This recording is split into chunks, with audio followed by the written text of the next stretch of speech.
So the very last topic I want to touch on is a little bit about the risk curve. Now, how we measure the risk curve. Now, the concept here is that generally speaking, that initial flow of funds we saw, capital typically flows into Bitcoin, then it flows towards Ethereum being the second largest asset, and then it flows towards stable coins and many other assets, right? Right out to the long tail of NFTs. This is what we've typically seen over the course of certainly of last cycle. Now, this is just a very, very simple metric, right? Really, it's another way to visualize the ETH BTC ratio.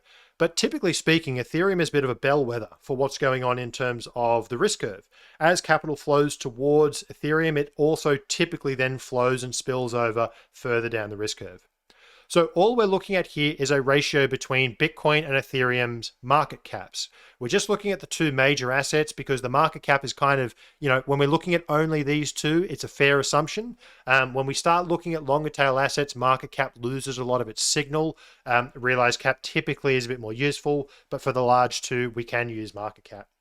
Now, high values up here, which you can see through the 2019 and 2020 period, are Bitcoin dominance. And really, again, it's more about the trend than the absolute value, and low values during peak bull markets, right? Around the same time that we saw capital flowing in towards, away from Bitcoin towards other assets, we see that we move into a period of Ethereum dominance.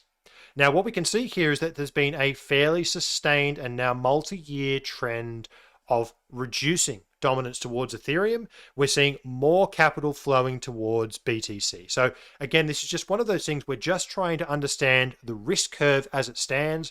And with all of the prior charts we've looked at, this capital outflow regime essentially looks a lot like capital moving higher, back towards more safer assets, higher up the risk stack. And again, this is a very, very typical pattern that we see during these kind of bear market hangovers, long sideways, boring, grinding markets that we saw in 2019 and 2020.